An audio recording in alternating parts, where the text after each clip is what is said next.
leads, don't want to lose power, etc., etc. I think we are already in live, so Alan, you can start, and I'm curious where CISO will be sitting, so this is my favorite part. No, I think that's a favorite part for all of us, because the key is that you don't hear from just one person. So my role as the moderator actually is to be heard relatively little. I'm not sure how well I'm going to do that, but I will try. We have a number of esteemed guests on this panel. He says, just swiping across to see who's actually here. Denis, excellent. Greg, excellent. Nick, excellent. Good. So, and I'm fairly confident we're going to get some people chipping in from the audience, and that is key, because this is a discussion. This is not a lecture. Yeah, actually, do we need note keeper in this session? Yeah, could you take like capture the highlights, Tatvik?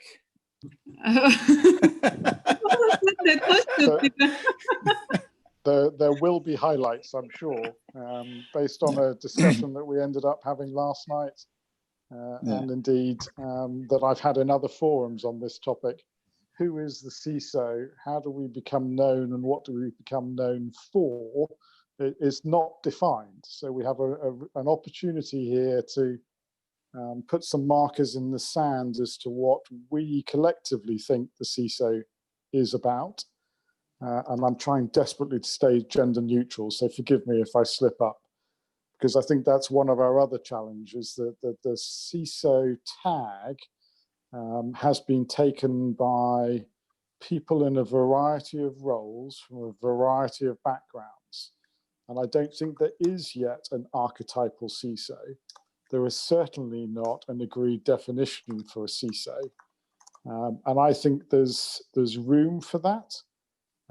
If you haven't read it, I would draw your attention to a paper put out by Deloitte, the Transformation Labs, back in July of 2016, that talks about the 4 faces of a CISO. And actually, if I'm really clever, I might try and pull this up just to illustrate it. I should have thought about that before, forgive me. I'll think about that probably while somebody else is talking. So I think we just want to get this discussion going. I want to set that scene, but I don't think there is yet what I would still refer to as a pink answer. That is, there is no directing staff solution answer as to what a CISO is. There is definitely room for variety. And for me, I'm going to call on Denis first and foremost, because I think he is an example of what I would call the new generation of CISO, whereas I think I find myself in the old guard space. That's not that either is right or wrong, but our lines of approach are different, but we're also in different types of industry. And I think there's something there about reflecting our businesses. So, Denis, can I call on you first to give us your perspective on who the CISO is, and if I may, how you've changed your approach over the last 5 years, because certainly from the outside, I think you have somewhat. So the mic is yours. Yeah, I think the first is that the CISO is fundamentally the person accountable for security, or let's call cyber security, information security at the company. Right? It is the highest person on the sort of the hierarchy that has that mandate, and unfortunately, like Alan was saying, I don't think we still have a very good definition of what it is. So I think at the moment it depends a lot on A, the individual, and B, the company understanding to define what that role is. I do believe that we need better market visibility on that role. I feel that there's a lot of companies that get away by not having a CISO or not having somebody who is accountable for security, and I think it's very important that that position in a way has the mandate and the gravitas that requires. In fact, what you'll find is I have a lot of colleagues who, the joke is almost like they CISO, but in the name or maybe even the pay, right? They have all the CISO responsibilities, they have all the mandates, to drive the security. But without having that role and that title, I actually think that a lot of their activities is undercut, because there is definitely a credibility that you have once you are part of the C-level, team, right? CISO fundamentally is a chief information security officer, is part of the C-suite of an organization, even if he reports to another, senior executive. So I feel that, first point, the CISO is the one that is accountable.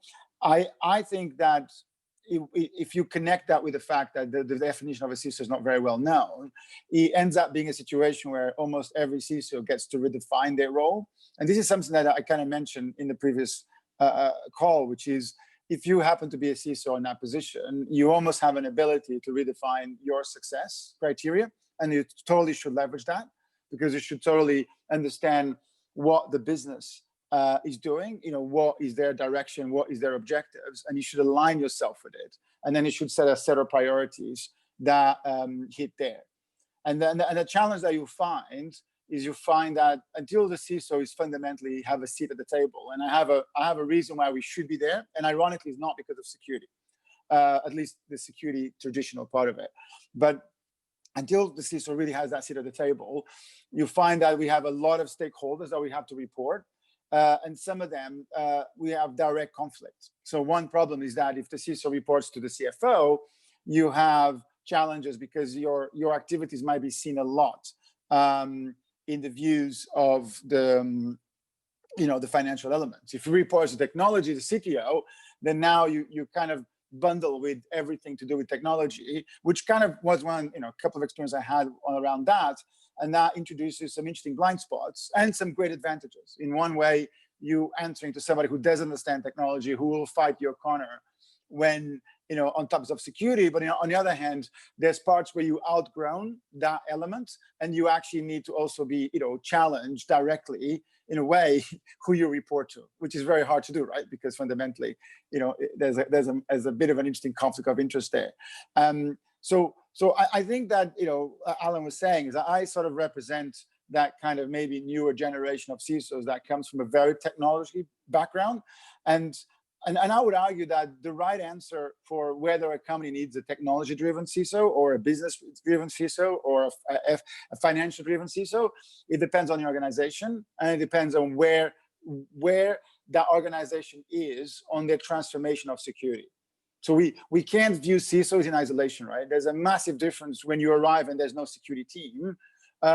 When you arrive and there's a nice established security team that maybe is not working very well, or you have a company that is so rigid in the way that it works that it's very hard to drive change, versus a company that is shipping to production every day, and you basically have to control the fact that you have everybody pushing to production, hundreds of teams or dozens of teams shipping code every day, versus slow releases, which actually allow you to put some security there in a way that you have to completely think differently when you're shipping all the time.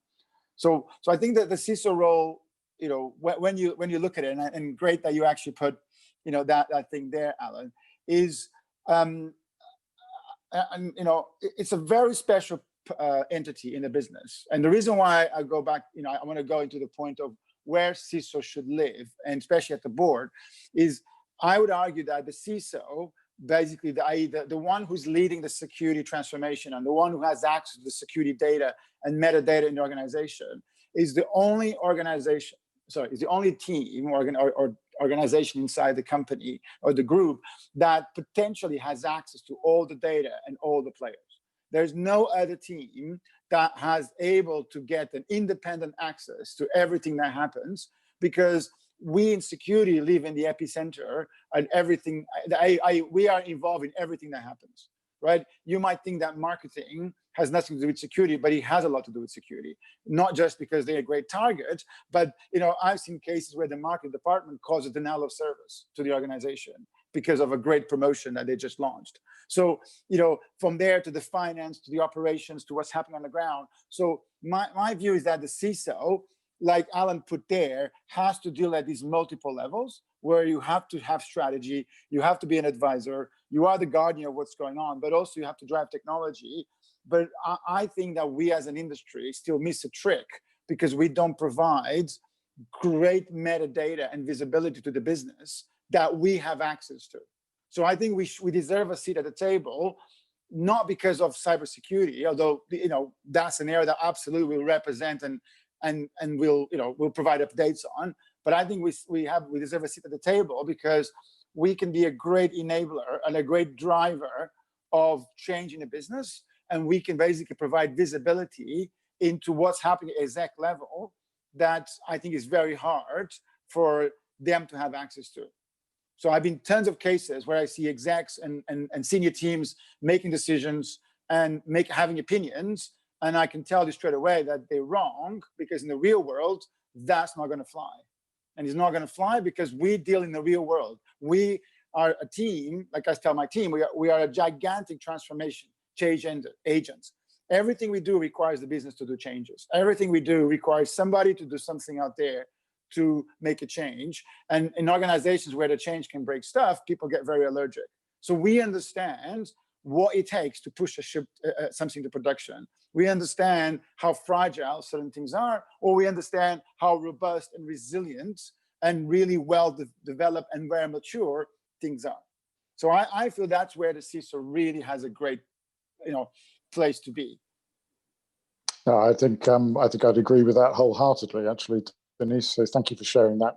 And forgive me, I know I'm putting a consulting view up here, but I really like this picture. There are some elements of the article that I disagree with, but as a summary of kind of the multifaceted nature of the CISOs, I think this is quite a good fit. Would you say, though, Dinis, that you have become that strategist more than the technologist over the last 5 years?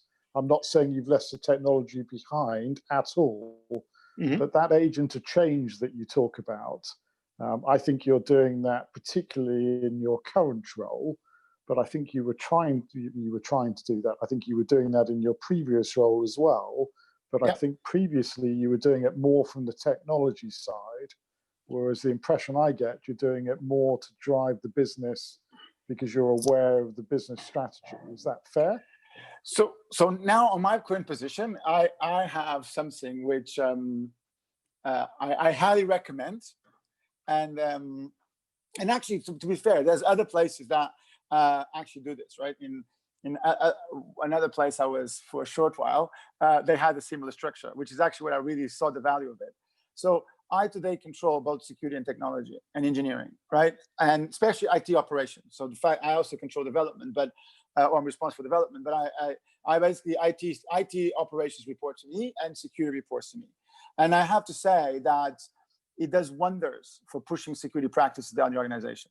And I actually, I know this is probably controversial, but I've seen lots of organizations that these days I will actually argue that IT ops probably should report to the CISO instead of the CTO, especially because a lot of organizations, the CTO is focused on development, not on operations. So again, I see lots of blind spots where the person that is the highest technological, I would say, player is actually almost a ship development officer, right? Or a shipping officer, right? Like that person who's responsible for shipping products in a technology way.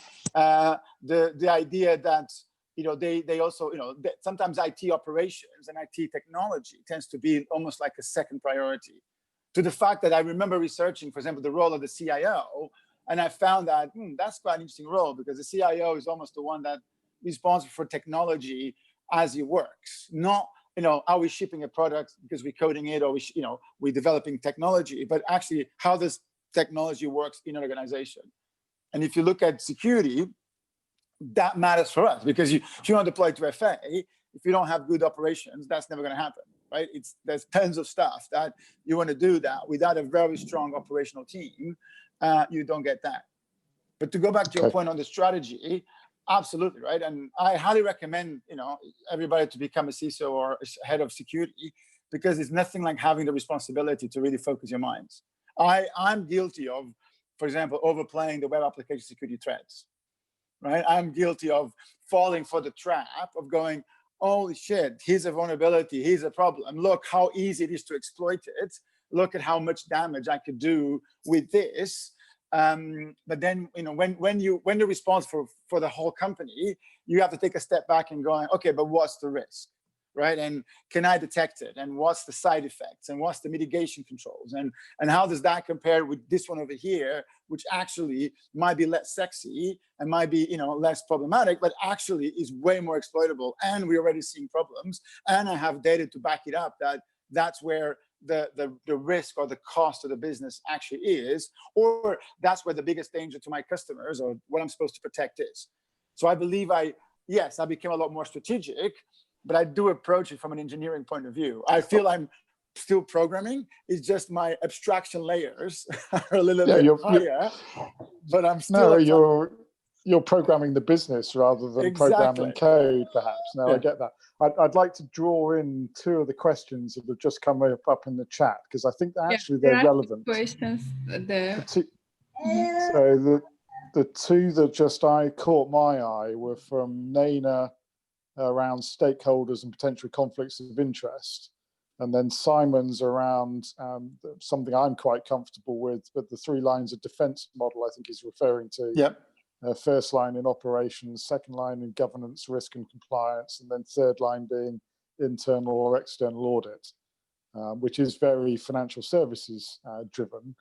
And perhaps I'm probably going to cross a line here, but probably to the more mature organizations, not necessarily the younger organizations, because it's about hierarchies. But if I could pick up on, I think, Naina's question first, who should the CISO report to? I don't think there is one answer. I think it has to be the right answer for your business. Yeah. But on a personal level, I really don't think the CISO should report to the CIO. I think there is an almost inimicable conflict of interest between the need to maintain IT operations and uptime against risk and what that might mean to the business in the slightly more medium to longer term. And if those two, I still think of it as a subordinate relationship, it's very difficult for the CISO to have a different point of view. If they are peers, I think that's a better place. And I've seen it work quite well where the CISO and the CTO have been peers and they've had that conversation.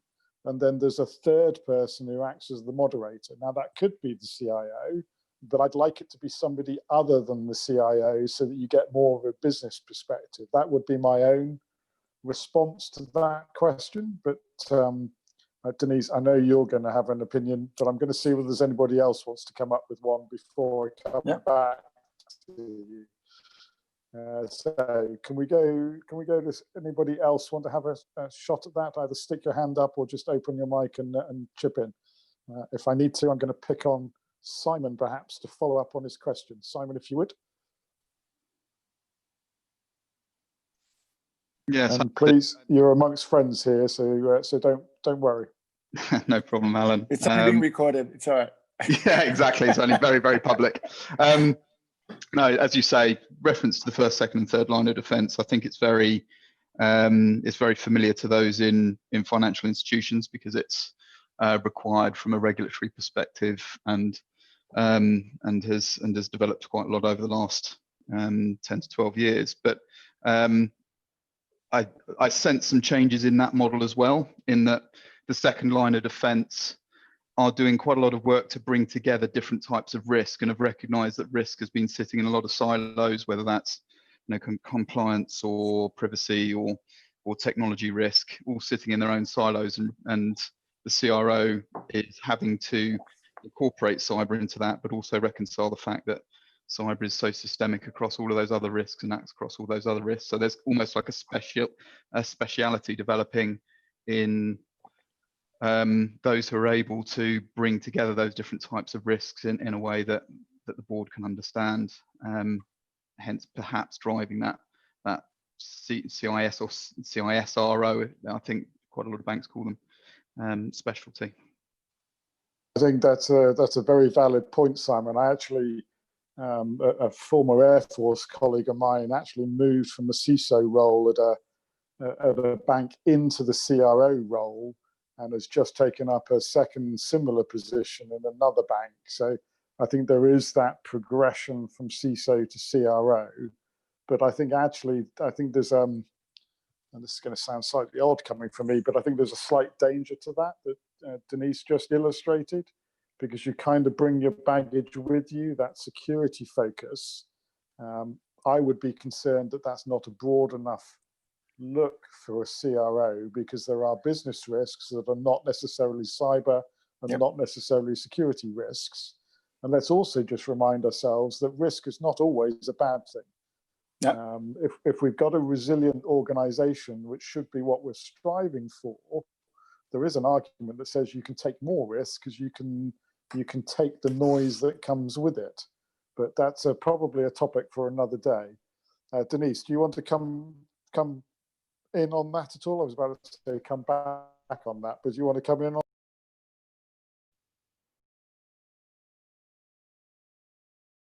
I think you're talking to mute at the moment, Dinis. Yeah, can you hear me? We can. Yeah. So I think really powerful points there. So I think the first one is, I think that the CISO should report to the most effective location, and that might change, right, on the growth. And there's always going to be a sweet spot. That it depends on the transformation. I have to say it in my head, I always report to the CEO and the board. That's how I think. And there's lots of times where I had to make a decision. My decision was based on my reading of the board, based on my reading of what the CEO wants and says. Can I defend this to them? Can I look them in the eyes and say, you told me that this is your priority, I executed based on this. And a very simple example is that a board, for example, cares about the value of a company, right? They care about the valuation of a company. And it's very interesting when I look around, there's not that many people that actually act sometimes on organizations that they care about the value of the company. Like, not to say they don't, of course they'll say they do, but when you look at the actions that they do, they might take risks that actually might affect the valuation or the value of a company, of a potential acquirer or market, etc., in ways that it doesn't affect them individually, like, because they might be rewarded for financial delivery or product deliveries. In security, like Alan was saying, we have to have a much bigger view of this. We have to have a much bigger view of what is the gameplay that has been happening. So going back to the point of who should report to, I think you should report to the most effective location at that moment in time, which actually means that it probably should change. And I would argue that eventually, as the CISO organization grows, or grows in maturity and in effectiveness, eventually should report to the CEO, right? Because fundamentally, the CEO is the one that's accountable for security, because they are the ones that are making decisions. And if you're having to challenge somebody, it's very hard when they're your boss, right? It's much easier to challenge when they are your peer, right? And, no, I agree. And that makes a massive difference, right? And actually, going back to your point, Alan, I actually think that our job is to let the business go as fast as they want within a particular risk threshold. Okay, Phil yesterday talked about risk appetite is a bad definitions, okay, but the risk threshold, and there's a very interesting visualization that I now have in my head, which is, if you assume that 0 to 100 is the total risk, right? And there's a bit here where it is that risk threshold that the business is okay, because everything you do has a risk, right? The bottom line is that if you let the business operate above the risk threshold, then in a way you're not doing your job correctly. You're letting the business do things that are far too dangerous for its own appetite. But the irony is, if you let the business operate under the risk threshold, you actually are slowing the business down. You actually are leaving, either money on the table or customers on the table. You're actually doing the business a disservice because you're not being rational about risk. And I think risk has to be rational, right? I'll give a very good example, right? We once let a worm, we basically, flying around one of our networks, right? Because the cost of fixing that during that period was so high, and we didn't have data to support the dangers of it. So first of all, we had data to support that it was benign. So in this case, it was a worm that uses DNS to communicate to the outside world. We blocked DNS requests. None of the traffic, none of the backdoor traffic was going. And we had very good assurance of it. Now, the problem was, do we shut down that network knowing that it will cause literally a huge financial hit for the company, will affect all the profit, will affect all of the bonus, will affect all customers. You know, you're basically breaking Christmas for a lot of people. Do you shut it down when you have no data to support that the customer data is at risk, the network's at risk, etc.? Yes, we know that every freaking machine we plug in that network gets compromised. Careful. But but from a security point of view, from a rational point of view, from a risk point of view, right? It made more sense to do that in next month when it was calmer to do it than at that moment in time that it was very risky to the business. No, I agree. And that's, in my mind, to use that analogy piece, that's why I like the resilience story, because effectively you were tolerating slightly geeky. If you think about a signal to noise ratio, you were saying that was within your tolerance at this time, and we'll tackle it at a later time when we want to go after, when it's a better time to go after it. Yes. And that was driven by the fact that the operational impact wasn't getting in the way of your business. I think that's a good example, Denise. So thank you. I'm going to go, if I may, back to something you said earlier about security being a driver of transformation. And this is kind of why I like the flexibility, perhaps, of not actually reporting to one person, but to reporting to, perhaps on a matrix basis, but to more than one individual. Because certainly in my experience, and I've played both sides of the security game, I've been both chief security officer responsible for physical and information security policy, as well as being the CISO responsible for assurance and security operations. I was one of very few functions that had a horizontal view of the whole business. Yeah. And we ended up getting some interesting reporting because of the horizontal nature, because I had eyes and ears out in the business on the front line, that I can remember my CFO and CEO actually valuing, because they didn't get that from the other members sat around the table. It wasn't enough to have me at a permanent seat at the table. I was only there by invitation. But it helped me about 4 months into my role, when I just, not quite casually, but it was informally, said to them, "We've thought about buying this outfit that we were doing business with." And they kind of looked at me and went, "Go on." I said, "Well, A, we're spending a fair bit of money with them. But actually, if you think about what we're going to have to do and where the market is going from a business point of view, this would be a very good capability to add to our both internal portfolio, but actually I think we can turn it around and offer it externally." They looked at me as if I was from Mars, not because I wasn't talking sense, but because they were not expecting it from their head of security. And that's exactly my point. You had metadata, right? You had context across multiple levels that is very hard for other members of the exec team to have. Yes, and I think in some senses, I think that's where all CISOs or aspiring CISOs should move their conversation to, is about business relevance. Yes. And I don't mean to be disparaging when I say this, but the CISO's role is not about bits and bytes. Yeah. It has to be about risk and opportunity for the business. Yeah. So I kind of turn the accusation that security is a brake on the business, turn that around and say, but if you've got good brakes, you can take the corners quicker. Yeah.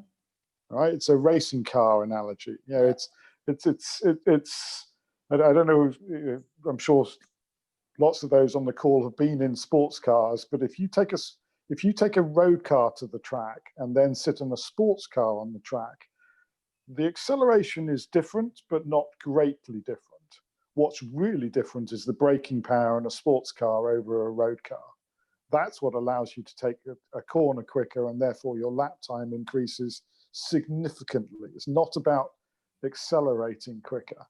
So I turn that analogy around, and it's actually a story I take from somebody who's not in this group, Martin Smith, who runs the SASID Group and Security Company International, who turned the discussion around and said, security is actually the oil that allows your engine to operate. And the thing that we use to exercise control are the brakes, and easing off the brakes allows the business to accelerate. But we don't control the brakes, as in we don't decide whether it's time to press the pedal down or not. We advise the business that it's time to brake. And it's finding the right balance to do that. And that's where I actually find the 3 lines of defense model useful, not as a straitjacket, but to make the point that you need to have a multiplicity of opinion in some senses, certainly a viewpoint. So it's not that you're abrogating responsibility because you don't want to be accountable, because I can assure you as a CISO, there are times when you have to, because you don't have time to assemble the committee. I'd much rather take a decision and correct it in the light of future information than not take a decision and have the house burned down. That's one of those, I suppose it's a judgment call, but the idea of a committee, of a security committee that includes representatives from the business, is something that I saw done very successfully at Deutsche Telekom.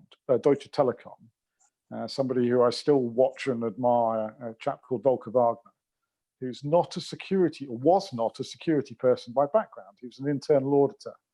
And he was put into the role at Deutsche Telekom in the late noughties, 2000, crikey, must be about 2009, something of that order, to set their security folks on the right path after they had gone down the wrong path. And he had led a transformation program and all of those sort of things. But one of the things that I became part of as one of his country CSOs was the security roundtable. And he had 2. He had one for his security leads in countries and by capability, but he also had one with the business. And they called them security champions out there in the business, but they were not security people. And that's something I've seen, but not generally. It doesn't necessarily fit with the 3 lines of defense model, but to Simon's point about CISO reporting to CRO, or perhaps the COO, I think that would be very useful. But there is something, and I go back to I suppose to some extent to my military background. It's about mission command. And Dinis, you talked about it. If this is the intention that you've given me, this is the business strategy, I will execute my operations in line with that to enable it and to support it. But you have to delegate authority to me to make decisions in a timely manner, because sometimes we have to decide in 15 minutes, not 15 hours, not 15 days. Yeah, but the other thing I would say is security is also a time machine, right? So we actually predict the future. So we poke the future, but we also look at the past. So when you look at, for example, when you exploit something, right? What you're doing is you're simulating a future event. So in security, we actually ask really good questions. So if you do a threat model, what you're doing is you're simulating what will happen. What happens here? What happens there? Well, it's almost something we do naturally already in security. But so we're looking at the future to see what will happen on these scenarios. And I would argue that one of the big functions that we have to have from a security element is to provide lots of resilience into business, where our job is to prevent crisis, not incidents. In fact, sometimes incidents are good, right? I like incidents, right? Because incidents, and I turn up the volume incidents because it's how you understand what's going on, right? It's your early warning signs of what's happening in the organization.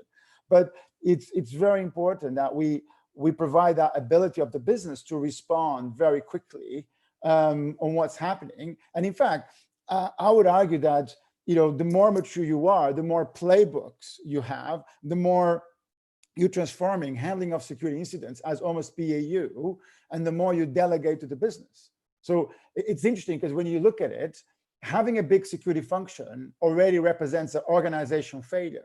It means that there's parts of the organization that should be doing security and they're not. And at the moment, the only way to do it efficiently is to centralize it. Now, I think a lot of CISOs, a lot of security teams take that as a kind of a power grab. So they want to have bigger budgets, they want to have bigger teams. And I remember, sometimes this conversation I have where I go to them and say, do you share your your dashboards, for example. Like you just told me that you just spend millions on your Splunk infrastructure. You just told me that you have great visibility. Do you share those dashboards with the business, right? And absolutely kills me when the CISOs, right, say no, because that's not my job. Why should I be creating dashboards for that team over there? And I feel like saying, I would sack you. It's just like that you deserve to be sacked, not because of the security incidents, because it's insane, right? So security, what you do is you go through the pain of getting the signals. You go to the pain of transforming the signals into business intelligence, and then security is the only user of that. So I would argue that from a business point of view, that was a failed investment, right? I might as well give that same amount of money to another team and have security be the consumer of that, which is exactly what eventually should happen, right? Eventually, all these infrastructure that sometimes we create in security should be used by other teams. Right? I think that if I can interject, Denise, I think there's a good example of that is where do firewalls sit? Are firewalls run by the security team, or are they run by the network infrastructure team? Oh, network infrastructure. Well, they should be. Yeah. But I think I still see that actually sometimes, in fact, we had an example earlier this week where a peer shared the fact that no, security have one firewall and network infrastructure have another. And I thought, that's a very interesting approach. Yeah. but to your my point, view, look, I think security should not hack to production, right? Because this is the irony, right? If you do a threat model on the security team, in most companies, the security team is the single point of failure of the whole organization. The biggest risk that you have in some organizations is the security team, because they have access to so many resources and they're really bad at security. This is the thing. But even today, I think the headline was that the NSA was building all these freaking piles of 0 days and didn't protect it. Look, let's hit the thing. Like security. Hang on a second. The NSA. Anyway, sorry, I was about to cross the line there. Carry on. No, but just to say the point that I always find this implicit, and it's quite interesting because I remember being on the receiving end of that and having to go, whoa, hold on. I remember once, I think we're developing a product, or no, developing a capability, and somebody said, "Oh, that's really cool because you guys developing it, and it's a great functionality and it's secure." I'm like, whoa, no. Look, I know best, right? It's not because we're developing in a security team that it's secure. When we develop in security team, we just like another engineering team. We have deadlines, we have, we have pressure, we have to ship products, we have to ship features. Being developed by the security team doesn't mean that it's secure. I think the only thing is the security team at least has an awareness, and you should be self-aware to realize where your gaps are. But in fact, there was, I think, a massive problem a couple of years ago where you have the security teams, almost beating up the dev teams, on their operations. And when you look at how the security team build their internal infrastructure, was actually worse than the developers were doing. It's almost like, hey, you complain that developers don't have a good CI pipeline. Show me your CI pipeline for your Splunk infrastructure. Show me your CI pipeline for the firewalls that you maintain, right? So I think security, a lot of the times we're not good engineers, right? Good engineers from the point of view of the ones who do it every day, the ones who have a very strong engineering, support, right? So I don't think security should be even close to production unless there's an incident. Then it's different. Then you do need to follow the rabbit holes. But I think that security, like in that case, the security team should never run production, should never touch production, should almost be actually, in a way, those second and third line of defense, right? Like, we should be providing guidance, we should be providing the checks, we should be validating, we should not be running the show. Because once you do that, you lose independence. Well, it's that absolutely. You've just crossed that segregation of duties line. But a lot of outfits can't afford that degree of distinction in role, which is why you get this the level 1.5 CISO that we talk about, and it's a bit of a simplification, but where it actually recognizes that the CISO has to straddle both camps, that they have to have a foot. And I've just crossed the gender neutral. The CISO has to have one foot in the operation space. As well as one foot in the governance and risk space. And I've grown to become quite comfortable with that, but I can probably honestly say I wouldn't have been comfortable doing that 15 years ago. That's come with time. But that's not to say that you've got to serve 15 years before you can become a CISO. That's not what I'm saying at all. I'm saying that's how long it took me. Dinis, that's one of the advantages of Go putting the CISO at the more senior position, because I have to say that I've also learned a lot just by observing, right? I've learned a huge amount just by having a seat at the table. And that was invaluable. It was invaluable to see how other players behave, invaluable for me to see how other execs drive change, how they present their ideas, how they cleverly, change, let the room understand what they want to do. And it's also important to understand how the sausage is made, right? And also sometimes to understand how decisions are made, right? Because sometimes what shocked me was how decisions that I literally saw made like this, just because at the time that was the status quo and somebody make a call, that within a week or a month gets solidified, has this, massive thing that has to be done this way. And you go, no, that was just at that moment in time, that was what the execs could see, and that's what was made, right? So I think this, again, going back to your point of, being the one that can help, I think the business needs to also change to understand that the CISO is the one that should be brought down to those conversations, not as, almost a side luck or, oh, let's think about what that person has to say, but as a key player. And you see that on mergers and acquisitions, right? Absolutely. Okay, good point. I have to say that I've been guilty of breaking a number of mergers and acquisitions, right? Because, the business is super excited about an acquisition, and we do our pen test, right? Or we do our security review, and we drive a truck through the stuff that's happening on that company. And then we're going, look, I think you should really question their claims, right? Like when they say they have this, this, and this, I can tell you they don't, right? Because look at what we found. And this is, and the more you go in deep, like I found that security is a great measure of the technology maturity and the process maturity and almost the risk maturity of an organization. But I still don't feel that security is brought into that as a player. It's almost like, oh yeah, let's get the security guys to do a kind of almost a checkbox exercise. I think that's one of those indicators of maturity of an enterprise, is at what stage do you get pulled into the M&A discussion?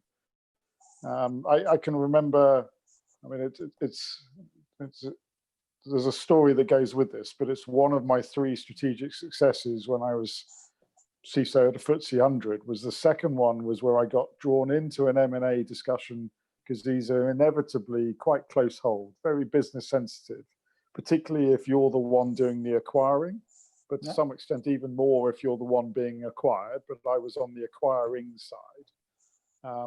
But it wasn't right at the start of the discussion, so they were already fairly far down the road. They were starting to look at the financial books and getting some projections. And convinced that they're going to buy it, right? Well, yes, to some extent. But I got asked the question, Alan, can you give us a view as to what the security looks like, because of the transformation that we'd been through? So it was, they were taking the view of, okay, we've got our house in order. What's the effect of this merger stroke acquisition going to be?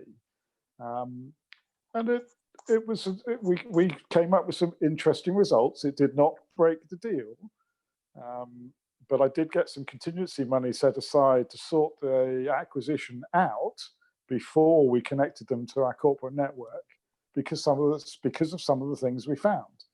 The other one I wish I could get a percentage of the money they took off the deal based on our report. I was like, can I get that to my budget? Since I just saved you all of that money, right? So I did try that. I got laughed at by the financial controller. He said his comment was, "Nice try, Alan. We've given you some extra money this year. That's just be content." Can we bring Martin in? Because I think he made some really good points. Martin. Yeah, I just pinged him, but I think, did he drop off? I think we might have lost Martin, because I don't think it was Martin Hopkins, albeit I'm quite happy to hear from Martin Hopkins. I think it was Martin. Can I, Dinis, if you don't mind, I'm conscious in 15 minutes I'm going to have to drop. So whilst I'm still able to moderate, I'm going to call on some other voices if I may. Yes, absolutely. And I'd like to hear from either Nick or Greg or Jonathon, which are the 3 names at the bottom of my gallery page. I'm sure it's probably not yours. I heard from Jonathon last night and Greg, but I suspect Nick's got something to say. Whoever's first to unmic, go for it.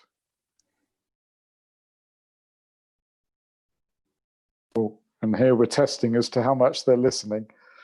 So it's that, have you got an ear out for your name being mentioned? Here we go, Greg's up. Go for it, Greg. Yeah, it's quite an interesting one. I think for me, it's kind of one of those interesting, the interesting comment for me of a lot of this, just kind of listened to, because I'm listening to the discussion, what I'm trying to do with other things is whereabouts a CISO might actually report to in an organization. And it's kind of, and I think from my experience, I kind of go, does it particularly matter? I just think of one of the companies where I was working for where they actually replaced the chief technology officer with a salesperson, which seems rather weird that we have all these technologists reporting to the salesperson, but basically he brought out some very good aspects of his way of working and leadership to the organization. And actually, he said, I don't know anything about what you do, but I'll provide leadership. And he kind of really drove us in a really interesting direction. So I think that kind of makes an interesting thing of where the CISO might fit. But that's probably about as much as I can contribute to the conversation.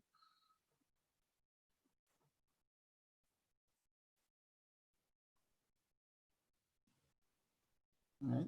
Anybody else wants to chip in? Martin just joined because he said that he dropped and reconnected just now. Andrea, do you want to chip in? Just put a great CISO post. role that I think is worth investing some time on, because it becomes a soft skill rather than a hard skill. On the basis that up to now, anyway, the majority of CISOs have come out of the technology space. How to influence people, how to put a business strategy together or a strategy into business can be uncomfortable for CISOs. So to Denis's point, taking a leaf out of the book of others, those who were doing it before, is always a wise thing to do.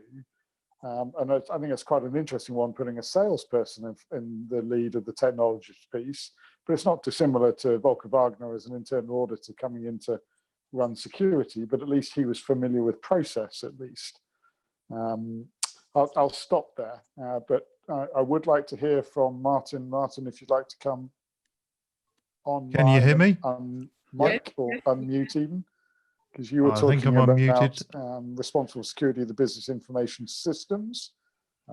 I would challenge that to some extent. Potentially, yeah. You make the I think the point I was really trying to question was, I think there's lots of different sorts of businesses, and in some, I guess the information systems, the security over which the CISO is responsible are supporting the. Anybody else here, Martin?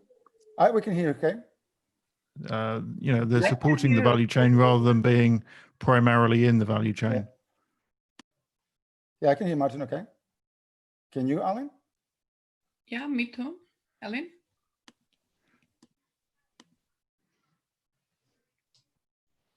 Martin. Sorry, Martin, continue.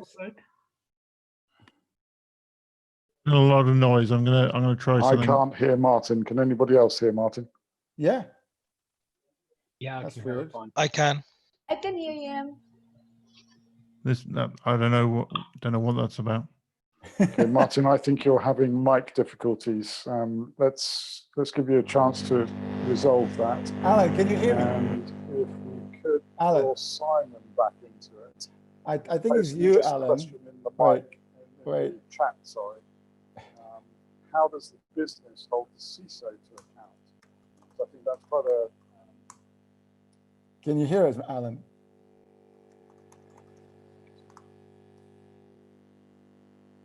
I think it's you, Alan, that can't hear us.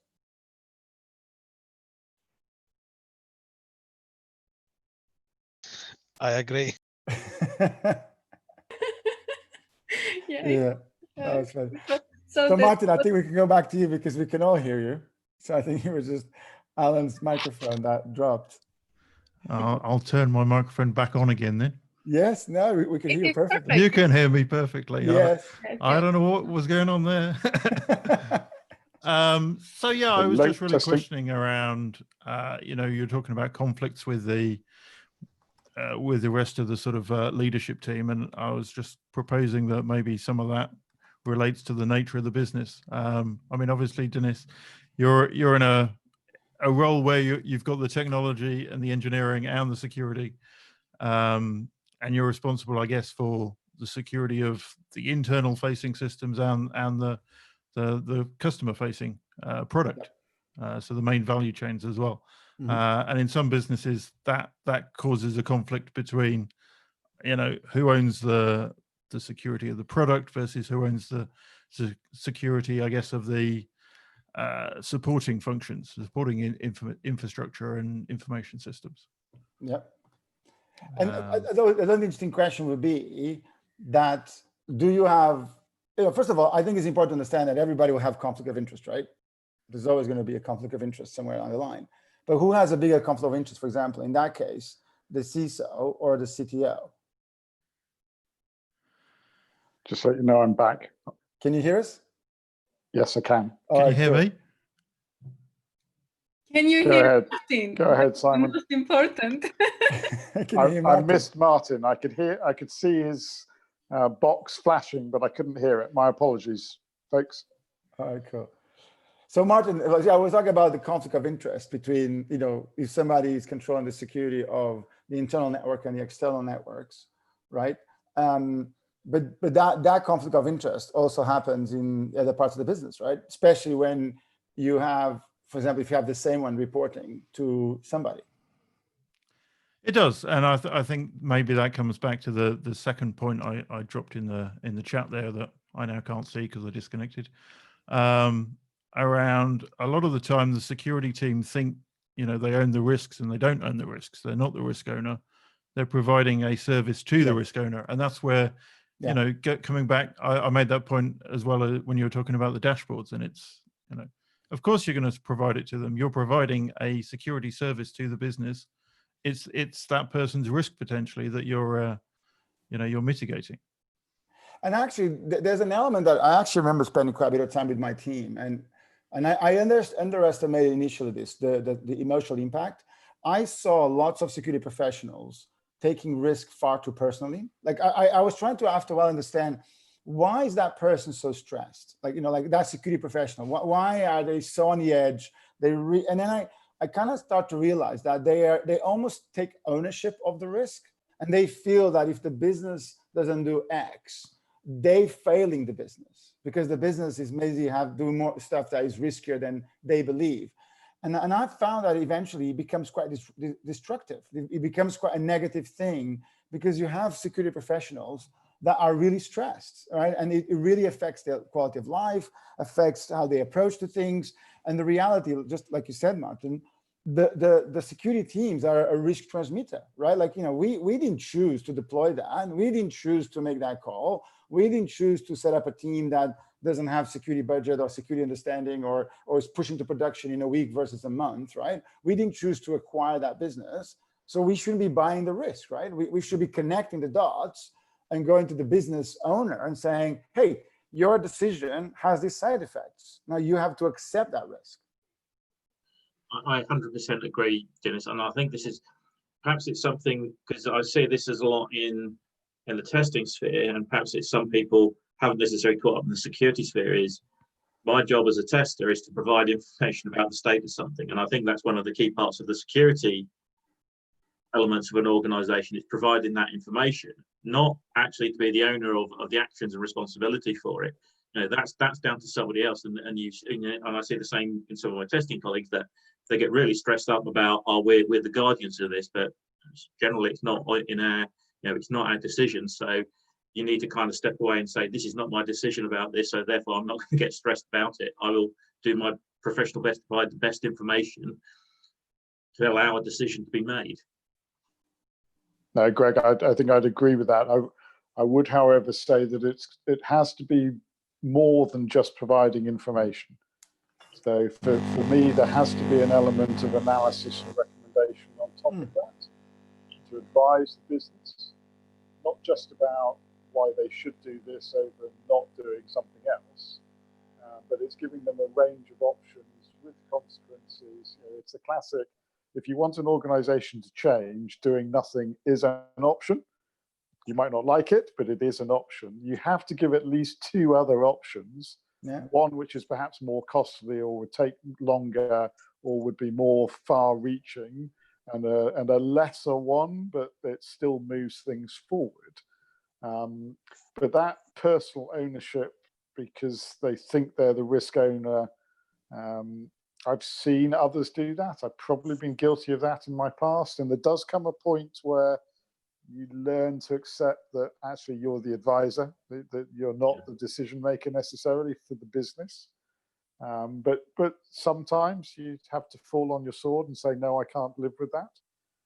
But that's got to be a personal choice. Oh, sorry, a professional choice, but a personal choice of you. Yeah. Or the area, right? There's parts, well, let's put it this way, there's some areas of security that we should have a decision and we should have ownership because they are a security feature, right? So Correct. I think there's areas that we should draw the line. It's a security feature.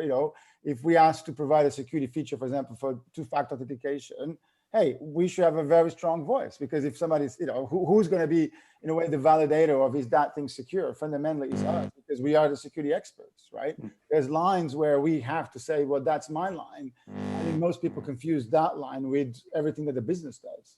And it's absolutely. I think I may have missed it. Martin may have answered it, so forgive me. But I think Simon's original question was about how does the business hold the CISO to account? Well, for me, there's a number of ways to do that, but one of them is that internal, external audit capability. Yeah. But they have to know something about the cyber business, not just which questions to ask, but how to gauge the answer. And somewhere in there is a need for external penetration testing, whether you want to call it red teaming or not, that sometimes even the CISO doesn't know is going to happen. Yeah. But I wouldn't do that straight off the bat, because I think you need a certain level of maturity in your organization and your capabilities before you do that, because it's probably going to be too easy for the red team to get in. But there is value in that external validation, perhaps commissioned by the Audit and Risk Committee for a direct report to them. But again, that's a fairly mature, probably sizable enterprise to have that degree of governance. I think that's a challenge for a small and medium enterprise to do that. That would be my 2 pennies worth in response to Simon's question. I think the CISO should be accountable. Dinis, to your point, there are some things that the CISO should take a line on and to some extent be wholly responsible for. I'm going to strive to think about what that might be at the moment, but I'll come up with something. But there are elements where, the deny allow list, to use the correct labels, that shouldn't necessarily just be determined by the security team. I think that should be a collective piece, because somewhere in there, it's got to fit with the acceptable use policy. That probably means there has to be a conversation with HR and legal, general counsel, because somewhere in there, it's about corporate governance and what's legislatively compliant, what's regulatory compliant. It's not just about security. And then I suppose one of the challenge questions that I've seen starting to come into play is the crossover between privacy and security. I see them as complementary, not duplication. And the position of the DPO in contrast to the CISO is quite interesting, because the DPO actually by regulation is supposed to be independent of the operations. There isn't that same regulatory requirement on the CISO. So there's already a difference in governance standing, if you will, between that DPO and the CISO, which I think is good. I think there's a healthiness to that. But don't you think that the CISO should also have a level of independence? I feel today that See, I was part of conversations where as senior exec, the question was, can we make sure that the DPO is not being undue influenced or he's having an independent view on this position at senior executive that I never felt that was the same applied to the CISO. Because from a GDPR point of view, the role of DPO is very well defined. And is very well independent. So which is good, right? I think that's a great asset. I think the DPOs were given a level of independence. I think they were not given a team, which is where I think the big mistake is. I think they should also tell them that you create a position with the operationals, then it's already shot in the knees even before it starts. So it depends on others to do their stuff. But they have an independence and a mandate that I don't think security is well defined today, at least. No, and I think there was an opportunity not taken, shall we say, with the EU's NIST directive, which is more around critical national infrastructure, where they had an opportunity to define that, and I don't know the reasons why they didn't, but they clearly didn't because it's not in there. But equally, the NIST directive is a directive. It will become a regulation in time, but it's not yet a regulation. So I think there's opportunity to add that definition. I'm going to have to apologize now because I need to jump and drop and, forgive me, go to a client meeting who's paying for my time. So that's my responsibility. Thank you very much for your contribution so far. Please continue. I'd look forward to catching up on the replay, and let's add some definition to who and what the CISO is and what they do. And I look forward to a much more diverse audience next year when we do something about like this again. So thank you, and I'll catch up with you soon, I'm sure. Yeah. Andre, you made some really good comments there. Do you wanna chip in with that, with your view on that education and being involved also with a very close proximity to the development teams? Andre said that he has some construction going on and he cannot speak, so you can comment just. Okay, fair enough. Okay, so Andrea is saying is that the best way to creating security awareness, the idea, he likes to challenge the distancing from production, right? And then thinking that rather than having to educate and create awareness from distance, having physical presence in agile stand-up, will capture the right things, etc. Look, it's spot on, right? That's why the concept of security champions has been so successful, because the idea of a security champion is somebody who belongs to a team that is now part of that team, and that gives you that proximity and that gives you that ability to really be involved with the day-to-day of the teams.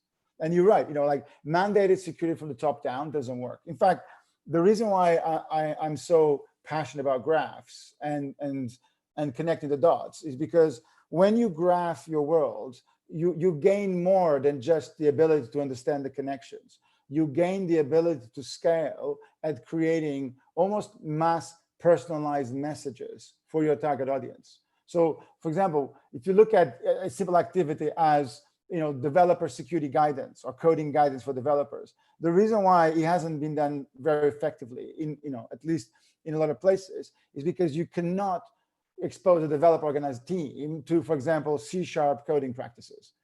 That is not effective. You have to provide them with best coding practices on the exact way they're coding C#, the exact APIs they're providing, the exact workflows that they have, and actually almost the exact maturity level that they got. There's no point of talking about how you integrate security into the development pipeline if the team doesn't have a decent development pipeline.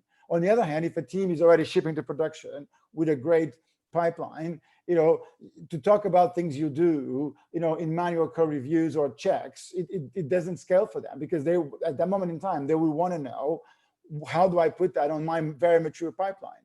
So I would argue that in order to be very effective, security is also about mass customizing the message to the target audience, and that actually goes up and down. So the same way that when you communicate to management, it's your job to translate to something that they care about.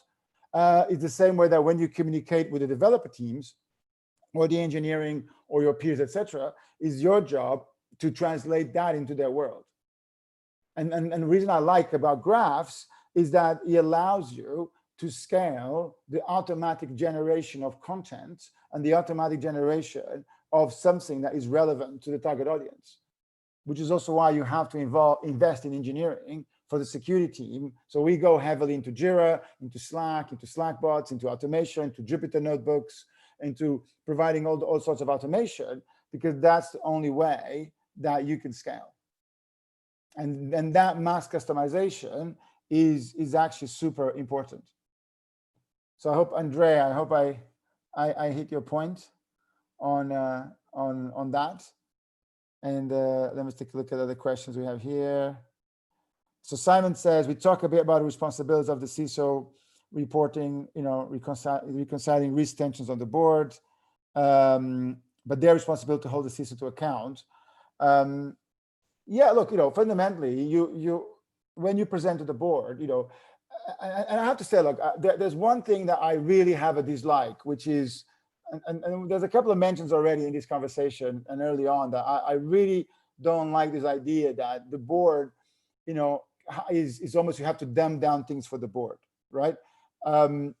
Every board member that I met is highly intelligent, super capable. There's a reason why they're there, right? And maybe there's the odd one that got there for some reasons that you don't know. But I have to say that the highest I've been on organizations usually is there's a direct correlation between more senior people and their ability to process data, right? And again, when you don't meet those individuals, then you got the wrong person in the wrong place, right? But my experience is that in good organizations, the higher you go, the more is their ability to process data. And they have an insane ability to digest very, large chunks of data in really, in a very effective way. Now, of course, that doesn't mean that you can go and present insane complexity, but it means that you're not presenting this to an immature audience. You're presenting this to really high professional, highly senior, highly seasoned, super competent professionals that are able to digest information very effectively. So actually you get some very good challenges from board members. But one thing I would say is I think most boards, and I was at least the ones my experience is, I wish they had a security advisor on the board, because I wish I was actually held more to account, not from the point of view of that I felt I was doing something wrong, but there's a lot of things that you do that if somebody that doesn't have a security understanding that is also trusted by the board, is very hard for them to validate that. So I actually think that the role of non-execs in boards from a security point of view is very important, and we don't have enough of them. And I actually have heard cases when that was there, it was really, really good. So I'm basically saying that the CISO should be held accountable by the board. It's unlikely the board will have cybersecurity experience or security experience to really do that effectively. So they should get advice from independent, somebody senior enough that can actually provide that independence to actually hold the CISO to account, which actually is good for the CISO, because there's lots of things that you will do that it's important to have a backing at fundamental levels. And there's other things that you do that maybe you just decided because you're the only one with security expertise or security focus that you should be challenged to do that. I hope that answer that question. Simon, you still here? Yeah, I thought that was a great answer, and totally agree. I think that independent advisor is really important and goes beyond kind of some other suggestions, which might be bring in external consultants or even kind of that third line internal audit without being too disrespectful. There's not been a lot of internal audits that I've been through that have told us anything that we don't already know. Yep. And bring in external consultants who don't necessarily understand the depth of the business that you do. Again, the chances of getting real insight are probably not as good as somebody who sits at the board level, really understands the board priorities, yep. Understands the kind of the performance priorities of the business, but is also able to challenge on the kind of the risk and resilience front. Yeah. So I use incidents very strategically. So one of the reasons why I really came to appreciate the power of incidents. And by the way, when I mean incidents, I mean that an event that happened that we don't have a playbook, that you now are forced to spend almost unscheduled time to take a look at it, right? And so I always take the view that I'll put most of my team on an incident, because we are also looking at lots of weak signals, but we're also validating tons of assumptions, right? So a good example is insider threat, right? So if you have no cases of insider threat for the last 6 months or at least years, right? 2, 3, 4, 5 years, right? And you're a decent sized organization, then the only logical conclusion at this moment in time is that you don't have an insider threat problem, right? Because there's no data, right? Because if you had one, by now something would have happened that you tracked it. Now, it means that when you look at your threat landscape, although that might be a worry, that might not be your biggest worry, because you have other attack agents, threat that you have to care about. But the way I keep that in check is that every time that there's an incident, I want the team to go deep and wide, because not only are they looking at, for example, that particular incident, they're looking at proving, for example, that insider threats still don't exist. And I think that is a great way to measure sanity, right, in where you are, which is the same thing that I go to my team, and when something wrong happens, my challenge is, can you see that? Can you see what just happened in your logs or your events? Like, where did you find out? Did you find out because a customer reported it, because a pen test picked it up, because we discovered by accident? If that's the case, that is a failure of 10 different things that should have happened, because we should have paid attention to all the weak signals that took us to that problem. So I'm very focused, right? That it's very important that you understand the biggest risk, right? And I think it's a bigger risk not to have visibility than usually whatever just happened. I agree. And from experience over the last couple of months since you joined us, Dinis, this is definitely right, and it applies everywhere. It's openness, and it's just very important. Yeah, so Abba is a good example of when something happens, right? One of my questions is, can you see it, right? And if we can't see it, then we have to basically adding that visibility to, in a way, our backlog, or understand where the priority of that happens. Because if he can't see this situation, then he won't see a bunch of other things. So if IT, is not able to pick up these events, or development that event, or the SOC team that event, or the developer team this event, etc., then there's a ton of other events that they're missing. And that is a much bigger worry for me than whatever that thing was. There's, regardless how bad that is, right? The other things that are happening that we don't have visibility are a lot more problematic.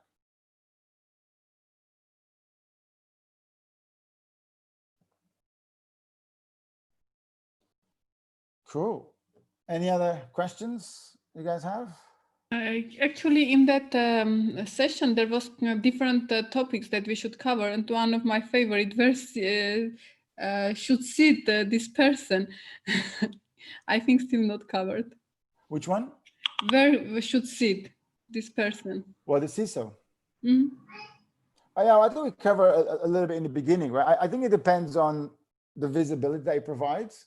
So actually today, you can have a CISO reporting to the CEO, or you can have a CISO reporting to, even the head of IT, right? I've seen cases where, the head of information security actually reports to the head of IT, who reports CTO, reports there.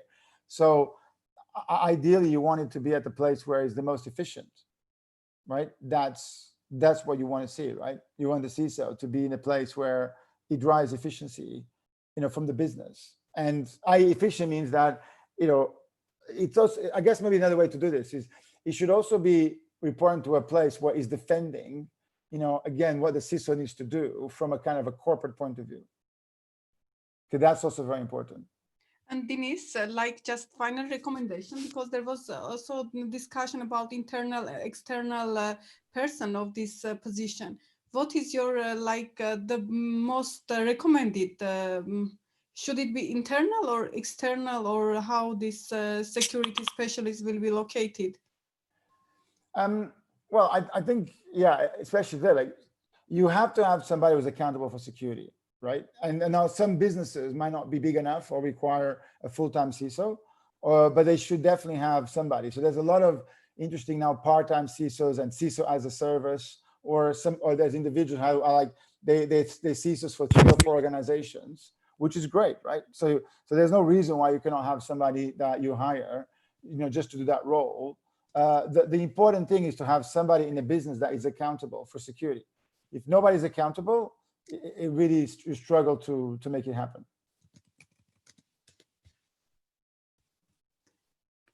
Okay, thank you, Dinis. Do we have any questions, comments from our audience anymore? Yeah, let's go into the question. I think. Not a question so much as maybe just a comment on that last discussion. If you look at, if we're kind of looking globally as well, some regulations mandate that the CISO reports to at a certain level in the board. So some countries have regulations saying that you must have a CISO as well as a DPO. Which countries do that? Well, Korea, for example. So in Korea, I report to our general manager for Korea. But in other parts of the organization, I report, as does the rest of information security, up through the CIO and the CFO line. That's very interesting. So I've got multiple reporting requirements. Am I wrong? Yeah, actually, that was a point I was going to mention when Alan mentioned the multiple cross lines, because I'm a big fan of it. I got in trouble by trying to implement that because I thought that was a great way to do security, and at the time the line was that it doesn't work. If somebody doesn't, if somebody has multiple reporting lines, it gets too confusing. But I actually think in some cases justified. So how are you finding it? Well, I agree with you. I think there's a benefit to it because there's reporting up, but there's also obligations down, right? So in terms of making something important, you don't want to wield the compliance stick too much, but it does sometimes help to kind of get something onto the agenda. Yeah, but compliance, look, it's like regulation, right? So I find that compliance is just a way to measure something, right? I think the problem is we sometimes view compliance as this big inefficient, static thing. Like, so look at Glasswell, we publish our policies, right? So I want to apply DevOps to our policies, right? My view is that the policies that we have are a living document. And then, they should be matched with our current expectation and our strategy, right? So fundamentally, the policies and the compliance is like a measurement of how we're doing based on what we expect to happen, right? Yeah, it's a way to achieve scale. Correct. And it will vary by organization how much you kind of lean on those policies for, and at what level you kind of do acceptances against non-compliance and all that kind of stuff. Yeah. So a really cool session. I don't know if you've been following the stuff that Ben is publishing with so he has a session. I'll just take a look now. I think he has a session tomorrow again on the risk model, which is basically this this project, cloud governance. Yeah, I think it's called. Has he done that one Thursday? Which is this project that he's doing, where he's trying to correlate a bunch of different standards and kind of bring them all together. So you kind of have an activity that is mapped to 3 or 4 standards. So when you do that activity, you know how much you're moving the needle on that particular standard, which I think is really a great way of trying to approach that problem. Mm-hmm. Sounds interesting. Yeah, because one of the things that I want to see, if we can do, is this idea of being, for example, 93% compliant to ISO 27000, right? I'd be able to say, look, we're not complying to all of it because we actively choose that we're not doing that 9%, or SOC 2, or other NIST standards that we can pick on, right? But because we already do this, and this is the practice that we do that maps to that one, which would be really cool.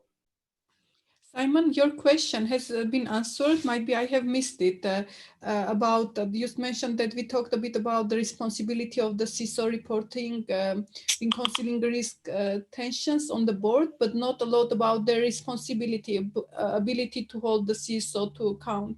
Did we answer that, Dinis? Yeah, I think we covered that pretty well. I liked your answer there around, as I said, the kind of the non-exec angle on getting that accountability. But I also think it's an interesting idea around graphing and providing real data up to the board rather than extracting it to the level where security is kind of, and I think quite a lot of us have been guilty of this in the past, just presenting security as black magic. Yeah. And just presenting a bunch of slides that, you know, frankly, we just drew on as we saw fit rather than real data. Yeah, so that's why, you know, if you look at some of the work I've been trying to do with the graph, especially with the JIRA and the risk mappings, is to have a direct correlation between an activity and a task and a feature and a project and a cost and a business owner, and then the risks, and then be able to connect that to the risk kind of dashboard that you present. So we can say, hey, the difference between this, and here's the delta, and here are actually the implications of what that is. And that means there's a direct correlation between what's happening on the ground and the information that you present to the business. But the key is to transform into business objectives, into a language that, you know, is what do they care about, and you have to transform that into that language. And that's your job, right? You know, if you're going to communicate, you know, you don't expect the other person to learn your language, right? It's better if you learn their language and how they think about, and especially if it's more efficient for you to do that. Yeah, absolutely. Cool. Well, I think we can wrap it up then. I think this was a really cool conversation.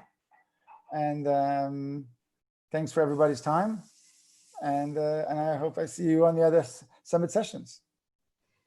Thank you, everyone. So I'm stopping. I learned quite nice things as well about the comparison with the time machine, with the oil to the machine for security. So a lot of nice things in this session. Thank you, everyone. Cool. Thank you.